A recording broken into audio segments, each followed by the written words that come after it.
Welcome to Salmon Fury Book Reviews. I'm Tina, and as usual, I am joined by my co-pilot, the Lady of the Lake. She's going to be 5 months this weekend, which blows my mind, because I also have a toddler who's going to be 3 on the weekend. So, busy weekend. It's also Thanksgiving here in Canada, because we do it at the busiest time of the year and not in the middle of November like in the States. So, I mean, it would be nice in November to have like some kind of a get together to break up the dreariness, because, you know, Remembrance Day is, you know, not like the happiest of holidays. But anyway, I live here, thankfully. Anyway, I read 5 books in September. I'm also happy to say that my book, I have a whole stack in here, What Branches Grow, made it to the finals, so top 5 in the Kindle Book Awards. So I am super stoked. I have high hopes for you to win, but who knows, right? I'm shocked that I got that far, because I don't know. I'm kind of modest about it, about my book. It takes a lot out of me to just even advertise it. So without any further ado, I'm going to talk about my wrap up for September for all the books that I read. So the first book I read in September was called Fearless by Stroud. It's a military science fiction, and I received this arc from NetGalley in exchange for a fair review. It's funny, on September 1st I got an email from the publishers asking if I was going to send in a review, because I think I actually like signed up for it like way back in the spring, but I completely forgot. So I have this list, it's very advanced, of all the arcs that I read and like that I've read since February. So it's on there, but it was like way in the middle and I just kind of forgot about it. So first off, the cover is I mean, both the cover and the title are very lackluster and kind of melodramatic. I mean, I get it, the crew has to be fearless to survive, but it's like the most generic title I've ever heard. And also, while the cover is pretty, it kind of resembles self-published space operas that I see on BookBub all the time. So I wasn't like super impressed by it. I think it was the blurb that got me for this story. If you like your science fiction done with precision and a focus on realism regarding physics of space, you will probably enjoy this. You know, it's a tightly wrought adventure mystery that kind of kept me in awe with its technical prowess. You know, fans of The Expanse, both the show and the book series, I think will like this because there is realistic depictions of space physics. So I think that was very much a strength of the book. So it's set in the future when colonies are just starting up on planets in our solar system. So the story follows the crew of the Kadir, I'm not sure, a fleet ship on patrol. So I looked up the name, clearly I didn't look up the pronunciation, and the name is an Islamic being, usually an angel that protects the sea and aids those in distress. So it's an apt name for this. I love when ships have names that make sense, not just like, you know, the SSS whatever. So I guess these people on the ship are kind of like a space coast guard. They perform rescues and provide assistance to other ships in the area. The crew receive a distress signal from the Hercules, which is another ship, and what follows from a routine check spirals into this mystery involving mutiny and galactic politics. And the story follows 3 main characters: Captain Shan, Ensign Johansson, and Specialist Salas. So the 3 shifting perspectives provide both a broad and view into the events, as well as allowing for the mystery to deepen. So we're shown why people would choose to spend their lives in space, because in this story, you know, people are up there for years and years at a time. And Shan, for example, you know, she has a disability that makes anti-gravity less of a burden, I guess. Johansson is due to ambition, and Salas is up there because he's trying to escape some debts. Each character has, you know, different, often conflicting motivations. They have different personalities from one another, but we could have gotten a lot more backstory on them. I found that I knew a bit about them in the present, but not a lot about them in the past. I guess the problem mainly with this is that while the 3 characters have their own arcs to contend with, we don't know a lot about why these arcs exist in the first place. You know, the rest of the crew are hardly afforded any exposition at all, actually, so it was kind of making it hard to remember, you know, who people were at times and understand why they made the choices that they did. But it's possible that we had to sacrifice deeper characters on the sidelines for the amount of technical realism that the book provides. I mean, I did like all the characters, I kind of understood what was going on, you know, I could differentiate most of them. It's just that the book would have had to be quite a bit longer to give everybody a kind of a more nuanced perspective. I really did like, though, that Shan's disability, it does define her in terms of determination and fortitude, but her arc is not about her disability. It's about her making tough command choices. So it's not often that a person with a disability is the main character, and even less so the arc doesn't focus on anything other than overcoming their physical difference. So this was really great to see.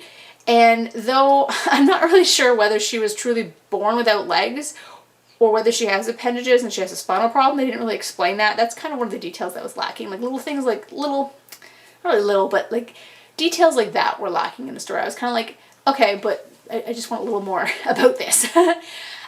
So anyway, she was great though for that focus on her, and she was an interesting character as well. It was nice to see a captain that had to struggle with making command decisions.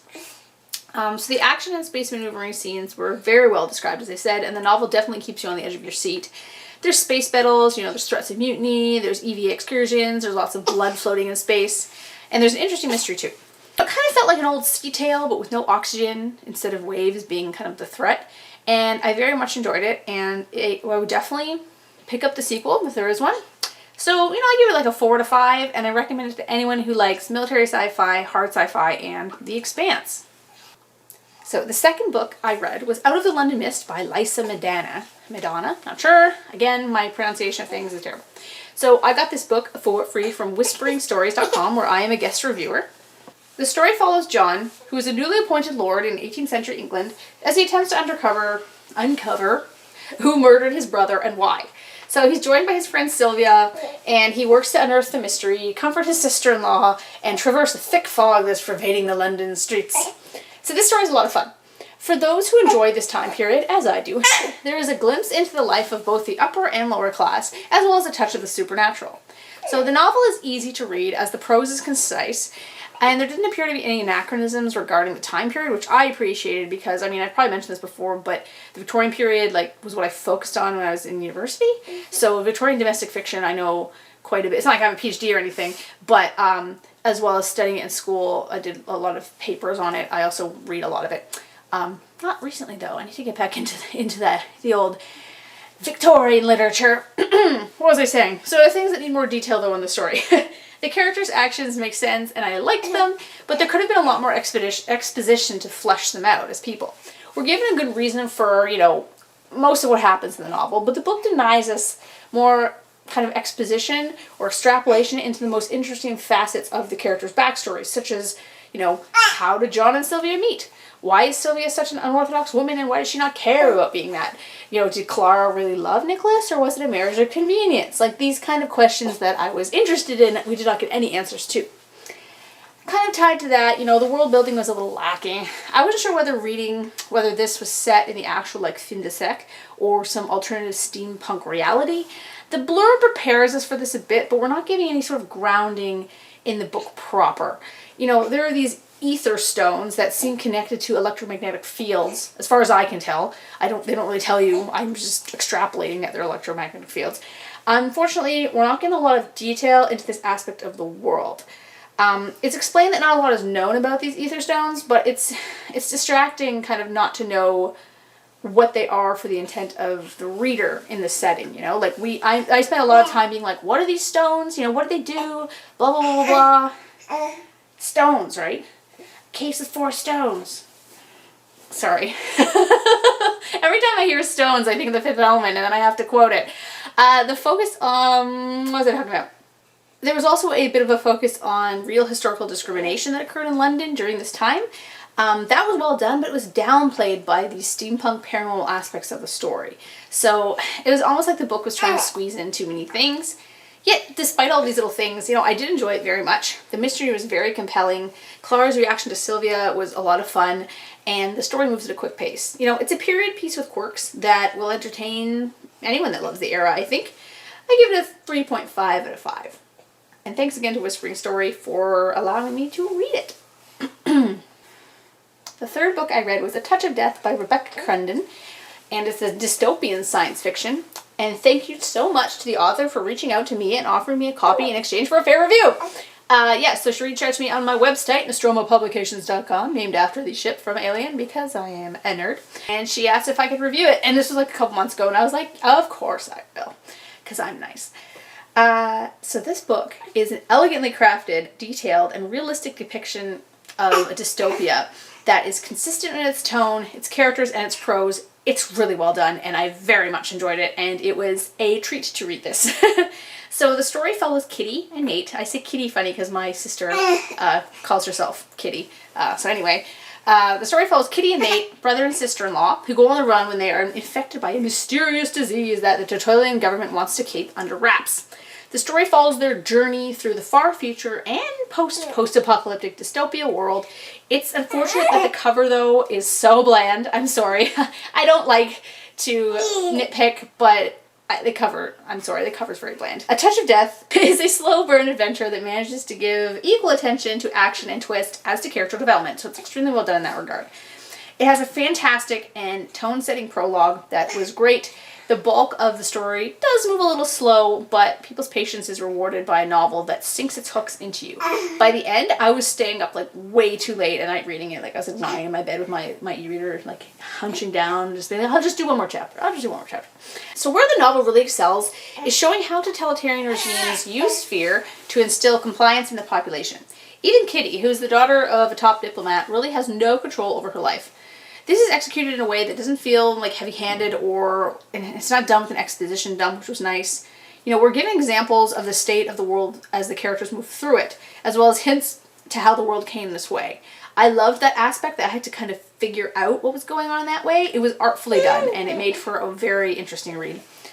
Another of the strengths of Kitty's arc, you know, she begins as a rather spoiled and naive young woman. She's still likable, though, due to her fortitude, who grows into a cynical person who stops giving a crap about all the wrong stuff. She was always fiery and definitely not stupid, like typical spoiled rich girl tropes tend to be. So her transition, and dare I say it, coming of age, feels natural, and it's wonderful to see her come into her own. I didn't really like Nate, the brother-in-law. This wasn't a flaw of the novel, but my own response to him. You know, while his rebelliousness kind of made sense and was admirable, he is very infantilizing to Kitty. He's always telling her what to do, and he's always trying to protect her as if she's like a little baby. And his arrogance was quite annoying. This lessens as the story grows, as I guess he kind of, you know, grows as well as a person, but he never really loses these kind of irritating traits. His feelings towards Kitty were also quite hyperbolic to me and obvious. I mean, maybe they were supposed to be. Then I remembered that he's only 22, so I'm trying to cut him some slack. When I was 22, I was probably irritating and, you know, hyperbolic about everything. Where now I'm an old woman and I don't care. So there were a couple things I was a little unsure about the story, though, such as how the monetary system worked, you know, just how technologically advanced the society was. This didn't really take away from the plot, but it made me question a few decisions that the characters made. Still, the novel was an absolute joy to read, and I thank you again to the author for reaching out, and I recommend it to anyone that likes dystopias, likes a nice slow burn story, and I will note, though, that this is part of a pentology, so 5. While it can stand alone, it's definitely set up nicely for sequels. And I did like, though, how it wasn't set, they didn't end on a complete cliffhanger, because I hate when books do that. Like, I mean, I understand if like a second book in a series does that, and when there's 3 or something like that, but when the first book does, it feels like a cheap kind of lead-in to force you to read the next one, and usually I respond by stubbornly not doing it. So the next book that I read was Fenech, and oh, I left it downstairs. No. So this book is from 1976. It's by a man named Stephen Goldin, who also wrote one of my favorite books of all time, called Jade Darcy and the Affair of Honor, followed by Jade Darcy and the Zen Pirates. These are 2 of my favorite old school sci-fi novels, and quite honestly, one of my favorite novels of all time. So I was like, okay, this will be good. It's called Fenech. It's an old school science fiction. I bought it at a used bookstore in Kincardine, Ontario, when I was on vacation in the summer. I bought it, first of all, because of Stephen Goldin. Secondly, because the guy on the cover looks like Jack Black, and I have like this weird crush on Jack Black. Also because it's Laser Books, one of my old school sci-fi favorite publishers. So Fenech is actually the second half of a longer novel called Scavenger Hunt. The first one of the duology is also called Scavenger Hunt. So the publishers, though, thought it was too long. I mean, the novel's like tiny. I don't know what their problem is, but they wanted to break it into 2 because of that. So I read on the internet. So I have not read Scavenger Hunt, but I was excited to read Fenech because of all the reasons I mentioned above, so I just jumped in instead of trying to hunt down the other version. As the internet said, there is a prologue at the start where the main character tells a reporter what happened to his crew in the first half of the race. So I mean, that was fine, but that being said, I highly suggest getting the version with both parts combined or finding both parts. So Finish Line follows Bread and Tyla, twins who are taking part in an intergalactic scavenger hunt. Big surprise. They're accompanied by a robot that tells them what they need to obtain and where they need to obtain it, as well as determining whether they've, met the stipulations and requirements of said find. So Bread owns this very fancy spaceship called the Honeybee with an all-female crew and they're joined by an android named Jonathan. They're up against other contestants, but the only one we ever meet is Iambic Jusser, who is an unscrupulous ass clown. Because of essentially missing the first half of the story, it takes a little bit to get into this. The characters feel a very bit flat at first, presumably because I should have gotten to know them earlier. Yet about halfway through the story, it really broadens out, and I got really involved in what was going to happen. There is a section dealing with the black hole that is absolutely fantastic. The dilemmas that the characters face were engrossing and surprising in their depths when they got going. Bread, despite being a rich playboy, throws away a lot of the stereotypes associated with kind of Casanovas and like being cocky jerks. Like, he is actually a good guy and you kind of root for him. He's a bit cocky, but that's fine. And then unfortunately there was a little love story between Tyla and Jonathan that fell quite flat, unfortunately, for being the crux of the plot at times. Still, the ending was not what I expected at all, so that was interesting. And they travel to some interesting worlds. There's a dragon world, there's a vortex black hole, as I said, there's a lava world. Everything's a lot of fun, but the black hole, that part was awesome. So, unlike most campy novels from the time period, the science fiction was quite well researched, and realistic space science factors into the plot quite heavily. There's some technological stuff I'll talk about because I like talking about it. On the first page, it's explained that there's no faster way to send a message between the stars than by putting a letter aboard a ship. So this book obviously predates email. And this is also not true. Like, radio waves travel quite fast, and we can beam messages at the speed of light, meaning that we could get a message to the sun in about, 8 minutes or something. Not instantaneous, but far better than, the Pony Express or whatever Goldin was assuming we'd be doing about messages. I understand it's the 1970s and you have to kind of think outside the box, but do you not think that we'd have a better way of sending messages than literally mailing them through space? Anyway, I thought that was quite funny. I also thought it was funny that on their table they have an electric Susan, which is just a lazy Susan, but it's electric, which I was like, what a useless bit of technology. I guess we have a lot of useless technologies now, but I just kind of found that funny that this was like a thing he had to mention. So there's also the concept of androids in the book that I want to talk about. So in this book, they're built in vats instead of wombs, and they're given special heat-resistant skin. But most people today probably wouldn't consider Jonathan an android, more so a clone, though Goldin was technically accurate at the time based on the original definition of the concept. So based on this concept, here's a rundown on unofficial people. Robots are fully mechanical beings with no human components whatsoever, like Wall-E. A cyborg is a human with the augments or replacement parts that are robotic, or bionic. Clones are humans built from copied DNA, often modified, like in The Sixth Day, with Arnold, the clone babies. Ignore that. Androids are most often mechanical robots with human-like skin over top, like the replicants in Blade Runner, like Terminator, like Ash from Alien, R.I.P. Ian Holm. That's so sad. Also, in the Raised by Wolves show, those are definitely androids. And that show was interesting. I have some opinions on it that, as a bonus, I'm going to include my opinions on Raised by Wolves at the end. So you can listen to it if you have watched the show and are interested in my opinions. Today, Jonathan would fall into the clone category, but at the time, he was actually described as an android. I guess that was a rant, I'm not really sure. If you want an explanation, though, about how stars die or go supernova, there's a 2-page explanation in the book that I didn't need because I know how that happens. There's also time dilation discussed, which was used to create tension, which I thought was actually quite clever. And, there's other funny things, like one of the women on the crew is the computer, which we know from, like movie Hidden Figures or whatever, that's someone who calculates equations. But I guess Goldin didn't, figure on a computer actually doing calculations along with email. Anyway, there's a lot of stuff in this book, and the thing you have to know the most, though, is that Bread wears glasses, even though he doesn't need them because everyone's eyes are fixed at birth, but he wears them simply for looks. So he is the first example of a hipster 40 years before the term became a thing. Overall, Finish Line is a compelling and fun adventure despite missing its racing start. Oh yes. I recommend it to anyone that likes old school science fiction, who likes scavenger races in space, who likes to have fun, and I give it a 4 out of 5 stars. Sorry. Okay, so Falcon's Shadow is the last book I read. Falcon's Shadow is by Canadian author Marthese Fenech, whom I know. I've never met her in person, but we had the same mentor in our...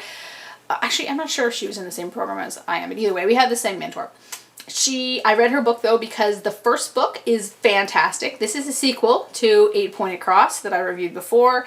I gave that book a 5 out of 5, and despite, still believing that that book is perfect, I loved this book even more. 8 Pointed Cross takes a little bit to get going because you have to climatize the reader to the time period and the characters, but Falcon's Shadow kind of jumps right in with this punch that leaves you absolutely breathless and a little bit traumatized. So, Falcon's Shadow, I can't really tell you what it's about other than it's set in 15th century Malta. It follows 3 or 4 different characters as they traverse the landscape. There's some of the setting is in Istanbul. There's a big battle that happens, the Battle of Gorzo at one point. It's this sprawling, extremely detailed historical fiction. It's amazing. I think one of the most important things about this book is that the horrific treatment of prisoners at the time is real, based on research that the author did. And the fact that it actually happened is a stark reminder that human rights are something we shouldn't take for granted even today. And there are places in the world where people's human rights are not treated, or people are not given human rights. And we need to remember that when we live in our little bubbles over here.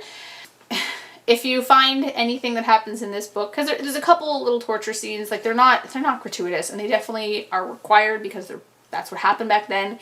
If that grosses you out, well, stuff like that happens today, and you should look into it. Look into female genital mutilation, things like that, and maybe consider donating or volunteering to stop that kind of thing. Anyway, that was a rant. As with this predecessor, Falcon's Shadow is clearly painstakingly researched. Every little detail feels authentic, and Fenech does not shy away from the gory details, as I said before, or about life before sanitation. Part of what makes it feel so real is the dialogue. So unlike a lot of historical fiction that employs this kind of formal speech pattern to suggest antiquity, the trilogy allows its characters to talk in a way that balances, anachronism with realism. It's extremely compelling. Like, they swear, they talk normally, they obviously don't use slang from today, but it's easy to read, and it really helps build the characters, but it doesn't feel out of place. It's really well done. She also excels in a number of narrative facets, but for me, I really enjoyed 3 main things. She's able to disarm you, not just the characters, but the reader, about other characters' true intentions. So we're giving a limited perspective in the book into 5 or 6 characters throughout the series. So that leaves us able to, empathize with them and like them and stuff, and we're only given a small glimpse into other characters. This is particularly well done with this character named Diana, who's a minor character that ends up having a major impact. I kind of was assuming something like would happen with her, but it really builds the tension the way that Marthese does this, and it's really well done. The second thing that left me absolutely engrossed were the battle scenes. I don't read a ton of historical fiction. I read a lot of fantasy, though. And so I would say that Fenech's action is actually comparable to kind of like Steven Erikson or Joe Abercrombie. I got him up there. Malazan and the Blade Itself trilogy, all that stuff. In fact, despite this story being completely realistic, I think military fantasy readers will really enjoy it, as well as military history buffs. And then third, there's this deep critique of systematic power structures that rely on racism and sexism to cement control. So this is seen with all the characters, but most viscerally by the heartbreaking way one of the characters is treated after they're manipulated by another character. And this character does this simply out of spite. And then the sections that happen following that are utterly frustrating, especially regarding female agency and bodily autonomy. Even more so because, as I said before, treatment of a similar nature still happens today. So I was editing my reviews here, and I realized that my camera must have cut out, near the very end of my review, so I'm just going to finish this, so I apologize. Yes, hello. I was talking about female agency and bodily autonomy, and then I was saying that this book is very poignant because that is an issue that still happens today, that women don't have these things under their own control. And so this makes a general critique in this book of these ancient yet still existing institutions all the more poignant. So this novel is deeper than just a historical fiction. It has a lot of relevances in today's society as well.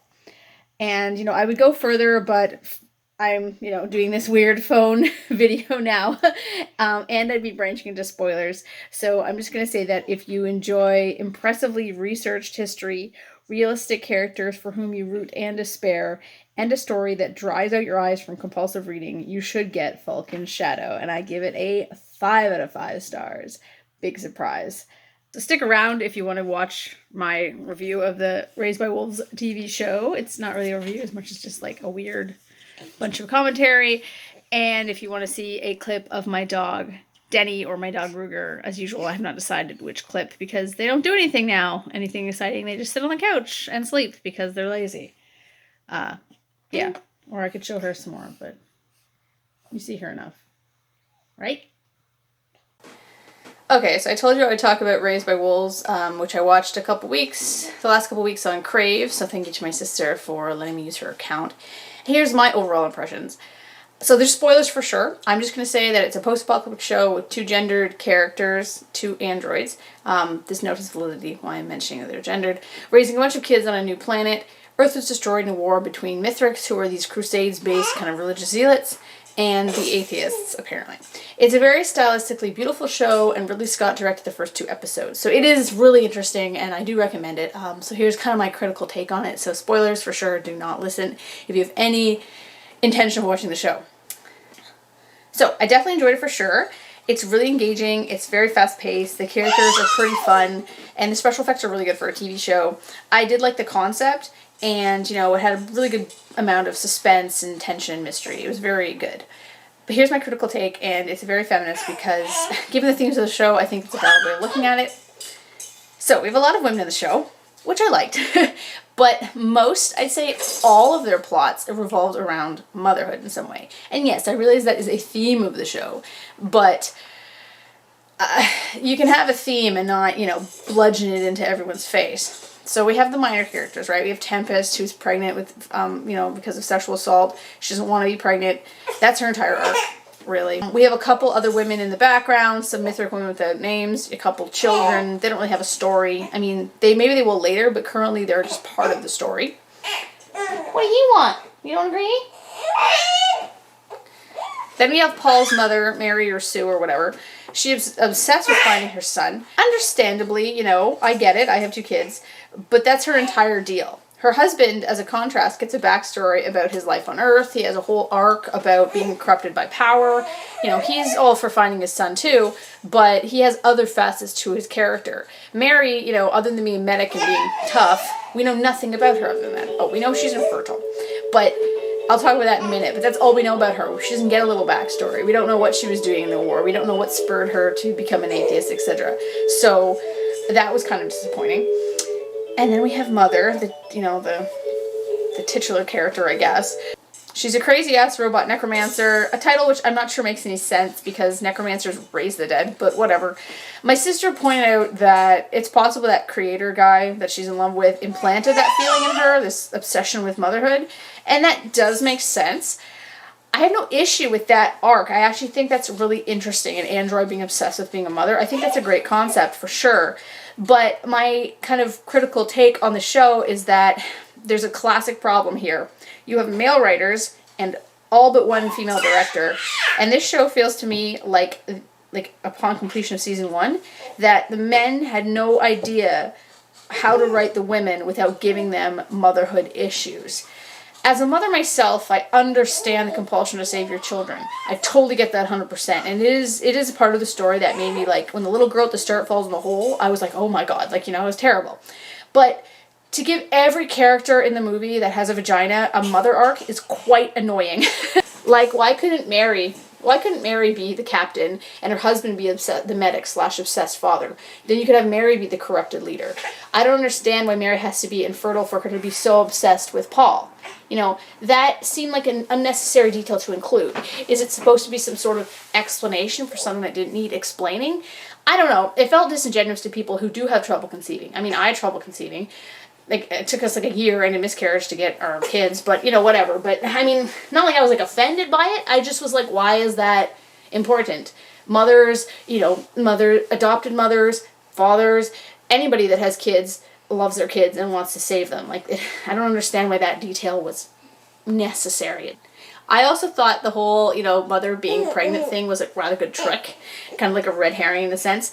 I never once believed that she was pregnant from the simulation, or that her body had, like, stored these embryos to create one. She's not an organic being. It wouldn't have made any sense, and I was very happy when it was just that stupid snake inside her. Like, it likely did, you know, like a face hugger implantation thing, like from Alien. Because, like, that whole thing, I was like, this is so stupid. I also didn't really understand her sexual desire aspects. Like, she doesn't have the parts, right? Like, did the robot creator give her something? Like, does she even have a vagina? Like, does she have a clitoris? Does she have any of that stuff? Does she have the hormones to spur sexual desire? Like, I'm not opposed to the concept. I think it's quite interesting, but they don't really talk about it. Like, no one really explains it. They're just like, oh yeah, she's in love with this dude, so they bang in the simulation. I'm like, how? How does it, is it just a metaphor? Like, I don't know. I did like how the two teenagers killed the rapist. That was great. And I like that they did together and they didn't really need any dudes to save them. That was cool. I will say I find Campion quite annoying. That's all I'll say about him, other than when Paul kind of kicked his ass at that puzzle game. I was like, yeah, good job. I was also worried about that mouse a lot throughout the show. I was like, don't kill it. I was thinking about the Green Mile. I'm like, don't kill it. Overall, I mean, I definitely enjoyed the show. I thought it was interesting. I'm gonna watch season 2. I just found it had some flaws, and I really hope they give the women some other focus in season 2, because I'm tired of it. Like, I'm like, can I do something else other than just, like, think about their wombs or lack thereof? Right? Right? Right? Yeah. Thanks.